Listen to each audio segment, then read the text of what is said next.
Hi friends, welcome to my channel. This is సహజ. ఆఫీస్‌లోకి భయంగా అడుగుపెట్టిందామె. వస్తున్న ఆమెను చూసి హాయ్ శ్రావ్య అంటూ విష్ చేసింది ఆమె ఫ్రెండ్ కవిత. బాస్ వచ్చారా అని అడిగింది శ్రావ్య. ఈరోజు రారంట అని కవిత నుండి సమాధానం రావడంతో అమ్మయ్య అనుకుంటూ శ్రావ్య హాయిగా ఊపిరి పీల్చుకొని హుషారుగా తన క్యూబికల్‌లో కూర్చుంది. తను ప్రాజెక్ట్‌ని చెక్ చేస్తూ ఉండగా ఆమె దగ్గరికి బాయ్ వచ్చి బాస్ రమ్మంటున్నారు అని చెప్పాడు. శ్రావ్య ఒక్కసారిగా ఉలిక్కిపడింది. "ఈరోజు రాడన్నావు కదా?" కవిత వైపు చూస్తూ అడిగింది శ్రావ్య. "నాకా ఇన్ఫర్మేషన్ వచ్చింది. మరెందుకొచ్చాడో?" అంది కవిత వర్క్ చేసుకుంటూనే. శ్రావ్య ల్యాప్‌టాప్ తీసుకొని బాస్ క్యాబిన్ ముందుకొచ్చి డోర్ కొంచెం తెరుస్తూ "may I come in sir" అని అడిగింది. "యెస్ కమ్ ఇన్" అని వినిపించేసరికి భయంగా లోపలికి అడుగులు వేసింది శ్రావ్య. "గుడ్ మార్నింగ్ మిస్ శ్రావ్య. కమ్ సిట్" అంటూ చైర్ చూపించాడు ఆ కంపెనీ సీఈఓ రాజేష్ కుమార్. శ్రావ్య బెదురుగా కూర్చొని తన వర్క్ చూపించింది. "ఇంకా డెవలప్ చేయాలి" అన్నాడు రాజేష్. "ఓకే సార్, రేపటికల్లా ఇస్తాను" అంటూ శ్రావ్య తన ల్యాప్టాప్ తీసుకొని కదలబోతుంటే "నువ్విక్కడే నా ముందే చేయాలి" అన్నాడు రాజేష్. అతను ఎందుకలా అంటున్నాడో శ్రావ్యకి తెలుసు.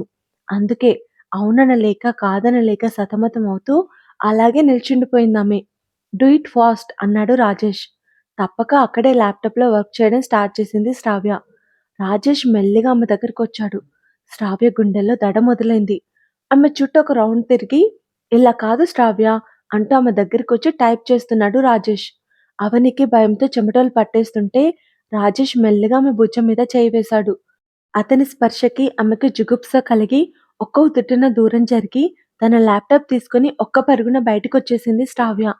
ల్యాప్టాప్ తన టేబుల్ మీద పెట్టేసి వాష్‌రూమ్‌కి వెళ్లి కన్నీళ్లు పెట్టుకుంది. రాజేష్ ఒక వుమనైజర్. రోజుకో అందమైన అమ్మాయితో గడుపుతాడు. ఆఫీస్‌లో ఉన్న అమ్మాయిలను టచ్ చేస్తూ వాళ్ళని ఇబ్బంది పెడతాడు. తనకు లొంగని అమ్మాయిలకి డబ్బు ఆశ పెట్టి వాళ్ళని సొంతం చేసుకోవాలని చూస్తాడు. రాజేష్ ఎలాంటివాడో ఆఫీస్‌లో అందరికీ తెలుసు. కానీ 2 సంవత్సరాల కాంట్రాక్ట్ కారణంగా ఎవరు ఏమీ చేయలేని పరిస్థితి. సాయంత్రం ఆఫీస్ నుండి బయటకొచ్చిన శ్రావ్య కాస్త రిలాక్స్ అవుదామని ఇంటికి వెళ్లే దారిలో క్యాఫ్‌టేరియా దగ్గర స్కూటీ ఆపి లోపలికి వెళ్లి కాఫీ ఆర్డర్ చేసింది. రాజేష్ ఆమెకి ఫోన్ చేస్తున్నాడు. ఇక్కడ కూడా ప్రశాంతంగా ఉండనివ్వట్లేదు స్కౌండ్రల్ అని తిట్టుకుంటూ కాల్ కట్ చేసింది శ్రావ్య. ఈలోగా ఆమె ఆర్డర్ చేసిన కాఫీ వచ్చింది. శ్రావ్య కాఫీ సిప్ చేయగానే "నువ్వున్న చోటికి నేనొస్తున్నాను" అని రాజేష్ నుండి మెసేజ్ వచ్చింది. అమ్మో! ఇక్కడి నుండి త్వరగా వెళ్ళిపోవాలి అని శ్రావ్య కాఫీ అక్కడే పెట్టేసి హడావిడిగా వెళ్తుండగా కాలు జారి స్లిప్ అయి మిల్క్ షేక్ తాగుతున్న ఒక వ్యక్తి చేతికి ఆమె తగిలింది. అంతే, మిల్క్ షేక్‌తో అతను తచ్చిపోయాడు. అతనికి సారీ చెప్పాలనుకునేలోగా రాజేష్ నుండి శ్రావ్యకి మళ్ళీ ఫోనొచ్చింది. రాజేష్ వచ్చుంటాడేమోనన్న భయంతో అతనికి సారీ చెప్పే విషయం మర్చిపోయి శ్రావ్య గబగబా వెళ్తుంటే "ఆగవే" అంటూ ఆమె మోచేయి పట్టుకుని తన వైపు తిప్పుకున్నాడతను. శ్రావ్య అతన్ని అయోమయంగా చూసింది. "కళ్ళు కాకులెత్తుకుపోయాయా సారీ కూడా చెప్పకుండా పోతున్నావ్? ఈ వంశీ దగ్గర నీ పొగరు పనికిరాదు. సారీ చెప్పవే" అన్నాడు కోపంగా. అతను తనతో అమర్యాదగా నడుచుకునేసరికి శ్రావ్యకి చాలా కోపం వచ్చింది. "ఇంత ధైర్యంరా నీకు?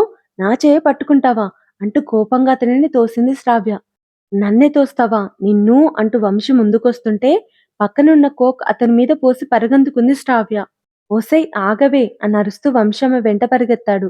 అతను బయటికొచ్చేలోగా శ్రావ్య స్కూటీ మీద వెళ్ళిపోయింది.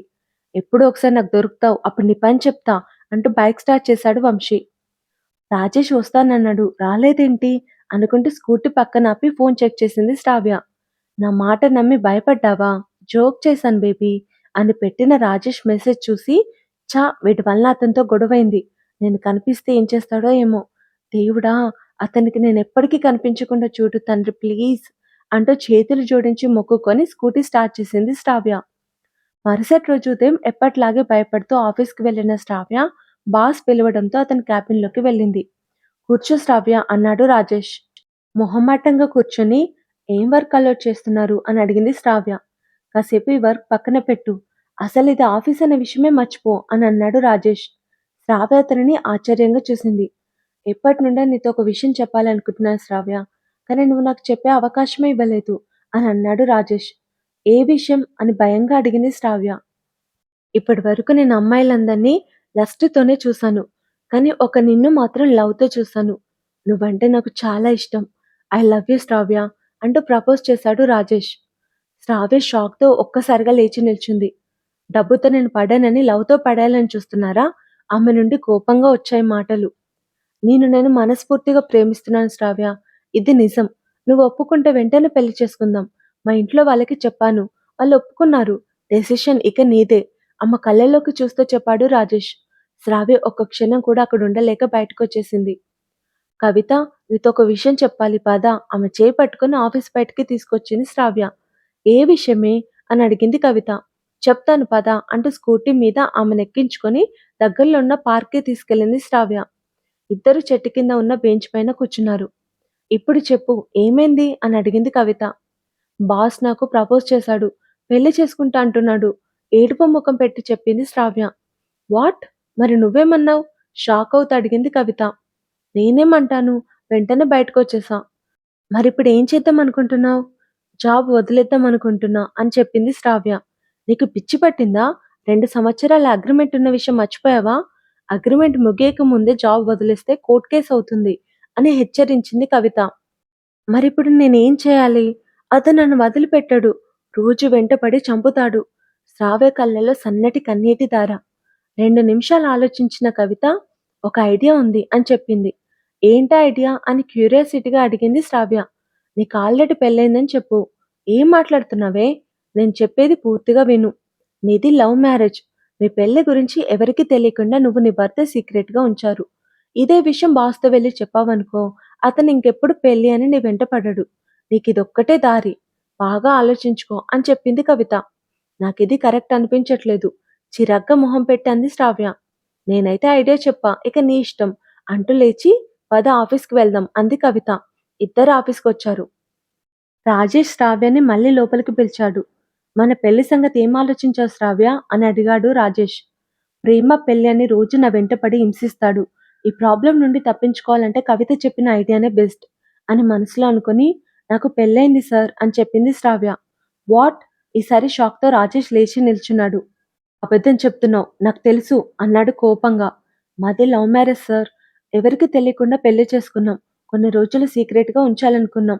ఇప్పుడు మీకు చెప్పక తప్పలేదు అని కాన్ఫిడెంట్‌గా చెప్పింది శ్రావ్య. రాజేష్‌కి నమ్మకం కుదరలేదు. శ్రావ్య అబద్ధం చెప్తుందని అతనికి అనిపించింది. కంగ్రాచ్యులేషన్స్ మిస్ శ్రావ్య. సారీ మిసెస్ శ్రావ్య. మరి నీ హస్బెండ్‌ని నాకు ఇంట్రడ్యూస్ చేయవా? అని అడిగాడు రాజేష్. శ్రావ్య గతుక్కుమంది. ఊరిలో లేడు అంది టక్కున. వీడియో కాల్‌లో చూపించు అన్నాడు తెలివిగా. శ్రావ్యకి ఏం చెప్పాలో అర్థం కాక తికమక పడుతూ 2 డేస్‌లో వచ్చేస్తాడు. డైరెక్ట్‌గానే ఇంట్రడ్యూస్ చేస్తాను అని చెప్పి క్యాబిన్ నుండి బయటపడింది. సాయంత్రం ఆఫీస్ అయిపోయాక అదే పార్క్‌కి కవితని తీసుకొచ్చింది శ్రావ్య. మళ్ళీ ఏమైందే? నీ ఐడియా నా కొంప ముంచింది. నాకు పెళ్ళైందని చెప్తే నీ హస్బెండ్‌ని పరిచయం చెయ్యి అంటున్నాడు. అంతా నీ వల్లనే అంటూ శ్రావ్య చాలా టెన్షన్ పడింది. ఇది మరీ బాగుంది. నీ మంచి కోసం ఐడియా ఇస్తే నా మీదకి తోస్తావేంటే? అని అంది కవిత. ఈ గండం నుండి బయటపడే మార్గం కూడా చెప్పి పుణ్యం కట్టుకోవే ప్లీజ్ అంటూ ఆమెని రిక్వెస్ట్ చేసింది శ్రావ్య.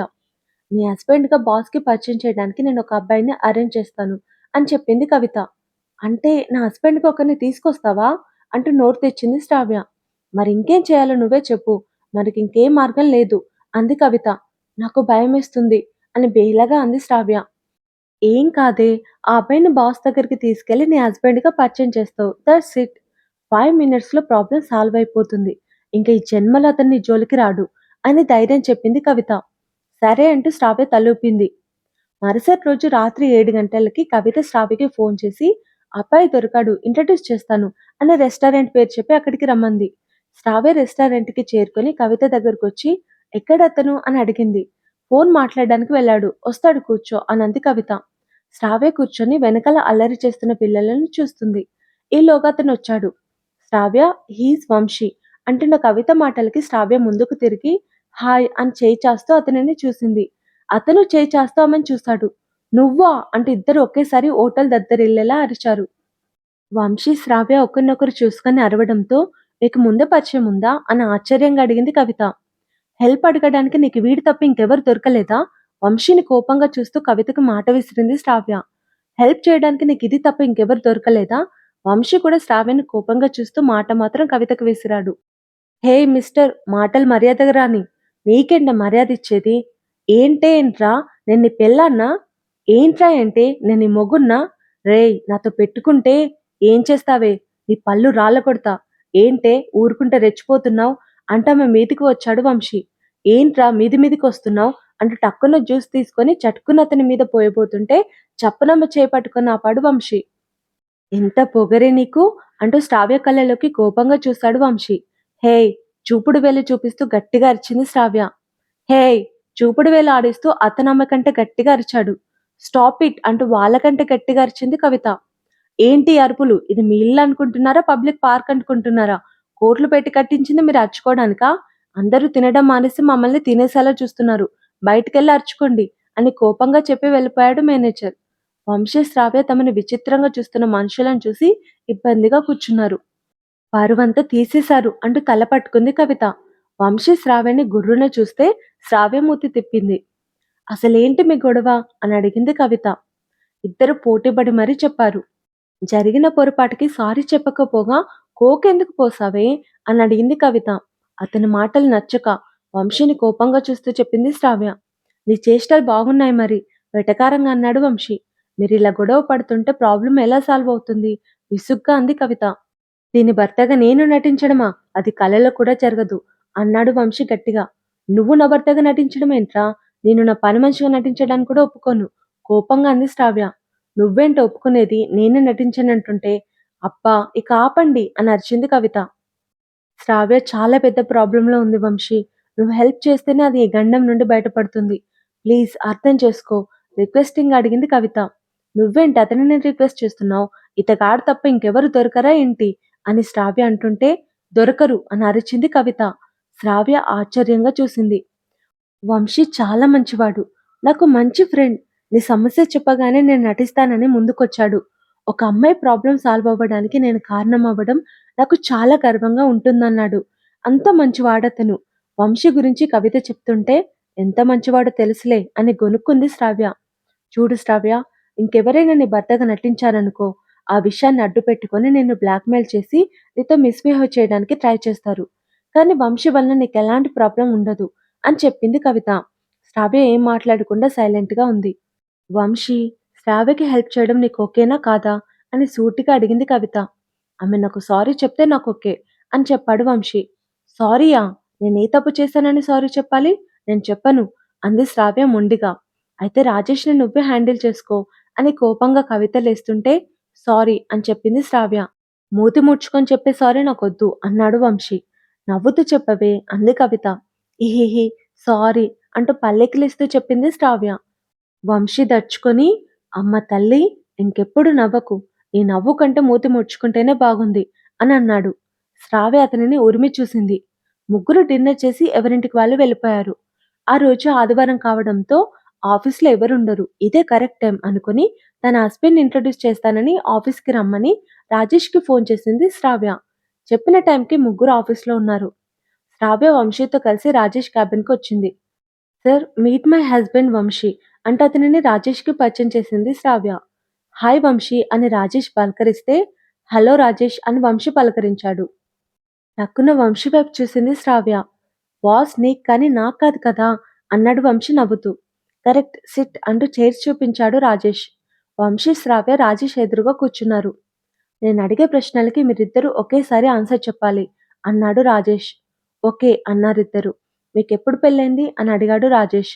ముందే ప్రిపేర్ అవ్వడంతో జూన్ 5th అని ఒకేసారి చెప్పారు వంశీ శ్రావ్య. ఎంతకాలం నుండి ప్రేమించుకుంటున్నారు? 2 ఇయర్స్. పెళ్లిలో శ్రావ్య ఏ కలర్ చీర కట్టుకుంది? ఇలాంటివి ప్రిపేర్ అవ్వరని తెలిసి అడిగాడు రాజేష్. మెరూన్ అని శ్రావ్య చెప్తే గ్రీన్ అని వంశీ చెప్పాడు. ఈ క్వశ్చన్‌కి ప్రిపేర్ అవ్వలేదా? ఇద్దరు అలాగే చూస్తుంటే అదే ఎక్స్‌పెక్ట్ చేయలేదా అని అడిగాడు రాజేష్. నాకు గుర్తులేదు అని చెప్పాడు వంశీ. భార్య పెళ్లి చీర గుర్తులేదా? గొప్ప ప్రేమే నీది అన్నాడు రాజేష్ నవ్వుతూ. చీరకు ప్రేమకు సంబంధం ఏముంది సార్? కోపం నటిస్తూ అడిగింది శ్రావ్య. సరే ఇప్పుడు ప్రేమకు సంబంధం ఉన్న ప్రశ్నే అడుగుతా. ఈసారి ఒక్కరే ఆన్సర్ చెప్పాలి.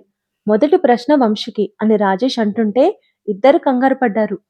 శ్రావ్య ఫేవరెట్ అని రాజేష్ అనగానే కలరే కదా మెరూన్ అని చెప్పాడు వంశీ. అంటూ తలూపాడు రాజేష్. వంశీ శ్రావ్య వైపు చూశాడు. నా ఫేవరెట్ కలర్ మెరూనే అంది శ్రావ్య. ప్రశ్న ఫేవరెట్ కలర్ ఏంటని కాదు అన్నాడు రాజేష్. ఫేవరెట్ ఫుడ్ అయి ఉంటుంది. షీ లైక్స్ ఫిష్ అని చెప్పాడు వంశీ. నో. ఓ ఫేవరెట్ ప్లేసా? She likes Ooty. నో. ఇది కూడా కాదా? యా ఫేవరెట్ మూవీ కదా? షీ లైక్స్ అని చెప్తుంటే నో అన్నాడు రాజేష్. మరేంటి అని విసుగ్గా అడిగాడు వంశీ. శ్రావ్య ఫేవరెట్ సోప్ ఏది అని అడిగాడు రాజేష్. ఆ ప్రశ్నకి వంశీ శ్రావ్య కంగు తిన్నారు. వైఫ్ ఏం సోప్ వాడుతుందో హస్బెండ్‌కి తెలీదా? పోనీ నువ్వు చెప్పు శ్రావ్య. నీ హస్బెండ్ వాడే సోప్ ఏంటి అని అడిగాడు రాజేష్. శ్రావ్య టెన్షన్‌గా వంశీని చూస్తుంది. ఓహ్! ఇద్దరికీ తెలీదా? You both are made for each other. Rajesh గొంతులో వెటకారం ధ్వనిస్తుంది. మీకో విషయం చెప్పనా? మీ ఫ్లాట్ నా ఇంటి దగ్గరే. రోజూ ఇంట్లో ఉంటే నాకు చాలా బోర్ కొడుతుంది. అందుకే అప్పుడప్పుడు వచ్చి మీ ఇద్దరితో టైమ్ స్పెండ్ చేస్తాను. సరేనా? కళ్ళెగరేస్తూ అడిగాడు రాజేష్. అప్పుడప్పుడు వచ్చి చెక్ చేస్తానని ఎంత అందమైన భాషలో చెప్పావురా అయ్యా! అని అనుకుంటూ శ్రావ్యని చూశాడు వంశీ. కంగారుతో చున్నీని నలిపేస్తుంది శ్రావ్య. నీ టెన్షన్‌తో ఇప్పటి వరకి కన్ఫర్మ్ చేయకు. అమ్మ చెవి దగ్గరికి వెళ్ళి చెప్పాడు వంశీ. హస్బెండ్ వైఫ్ చెవిని కొరుకుతున్నట్లున్నాడు అని రాజేష్ అంటుంటే అందంగా ఉందని అన్నాడు వంశీ. శ్రావ్య అతనిని గుర్రున చూసింది. నీ కోపాలు తాపాలు బయట చూపించవే తల్లి. ఇక్కడ నార్మల్‌గా ఉండు అంటూ మళ్ళీ ఆమె చెవిని కొరికాడు వంశీ. అది చూసి శ్రావ్య చెవి నీకు బాగా నచ్చినట్లుంది వంశీ అని వ్యంగ్యంగా అన్నాడు రాజేష్. ఆ చెవిని చూసే ప్రేమించాను. పల్లికిలిస్తన్నాడు వంశీ. చెవిని చూసి ప్రేమించడం ఏంట్రా? ప్రపంచంలో ఎవడైనా చెవిని చూసి ప్రేమిస్తారా? అతని చెవిలో నసికింది శ్రావ్య. నీకు కూడా వంశీ చెవి బాగా నచ్చినట్లుంది శ్రావ్య అని అన్నాడు రాజేష్. నేను కూడా చెవిని చూసే ప్రేమించాను అంది శ్రావ్య ఏం చెప్పాలో తెలియక. వంశీ ఫక్కున నవ్వబోయి చాలా కష్టంగా కంట్రోల్ చేసుకున్నాడు. మేం వెళ్తాం అంటూ లేచారు వంశీ శ్రావ్య. మర్చిపోయారేమో మళ్ళీ గుర్తు చేస్తున్నాను. మీ ఫ్లాట్‌కి నేను అప్పుడప్పుడు వస్తాను అన్నాడు రాజేష్ కన్నింగా నవ్వుతూ. ఇద్దరు గబగబా ఆఫీస్ నుండి బయటకొచ్చేశారు. శ్రావ్య వెంటనే కవితకి ఫోన్ చేసి ఒక చోటుకి రమ్మంది. ముగ్గురు లోన్లీ ప్లేస్‌లో కూర్చున్నారు. ఏంటి? ఫ్లాట్‌కొచ్చి చూస్తానన్నాడా? అంటూ నోరు తెరిచింది కవిత. అంతా నీ వల్లనే. ఈ పిచ్చి ఐడియా ఇచ్చి నన్ను ఫుల్‌గా ఇరికించావు. ఒక అబద్ధానికి ఇంకో అబద్ధం తోడైంది. ఇప్పుడు మరో అబద్ధం. చివరికి ఏమవుతుందో ఏమో అంటూ కాలు కాలిన పిల్లిలాగా అటు ఇటు తిరుగుతుంది శ్రావ్య. నీ ప్రాబ్లమ్ సాల్వ్ అవ్వడానికి ఏ మార్గం లేకే కదే ఈ ఐడియా ఇచ్చాను. వాడు ఇలా అంటాడని నాకేం తెలుసు అంది కవిత. ఇప్పుడేం చేద్దామో చెప్పు. నాకు పెళ్లి కాలేదని చెప్పేనా? నువ్వు వాడిని పెళ్లి చేసుకుంటావా? ఛీ చచ్చినా చేసుకోను.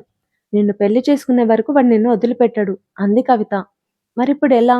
మీరిద్దరూ ఒకే ఇంట్లో ఉండాలి. ఇంకేం చేయలేం అంది కవిత. వాట్? అంటూ వంశీ శ్రావ్య గట్టిగా అరిచారు. 5 నిమిషాలు భర్తలా నటించమంటే ఒప్పుకున్నాను కానీ, రోజుల తరబడి నటించమంటే నేనెలా ఒప్పుకుంటాను? పైగా ఈ మహాతల్లి కోసం చచ్చినా ఒప్పుకోను అని ఖరాఖండిగా చెప్పాడు వంశీ. అతనొప్పుకున్నా నేనొప్పుకోను. పెళ్లి కాకుండా ఒక మగాడితో ఒకే ఇంట్లో ఉండటమా? ఛీ! చచ్చిన నేనా పని చేయను అని మొండిగా చెప్పింది శ్రావ్య. సహాయం చేయమన్నారు చేశాను. ఇక ఈ జన్మలో దీని మొహం చూడను అంటూ అక్కడి నుండి వెళ్ళిపోయాడు వంశీ. కొత్త స్టోరీతో వచ్చేసాను. ఇది ప్యూర్ ఎంటర్‌టైన్‌మెంట్ స్టోరీ. అంటే కామెడీ అని కాదు. బట్ ఎంటర్‌టైన్‌మెంట్‌గా ఉంటుంది. సస్పెన్స్ ఏమీ ఉండదు. ఇది చాలా చిన్న స్టోరీ. 20 ఎపిసోడ్స్ లోపే అయిపోతుంది. ఈ స్టోరీ ప్రతిలిపిలో లేదు. ఇక్కడే పెడుతున్నాను. నా అన్ని స్టోరీస్ లాగే ఈ స్టోరీ కూడా ఆదరిస్తారని కోరుకుంటున్నాను. Thank you. బాయ్.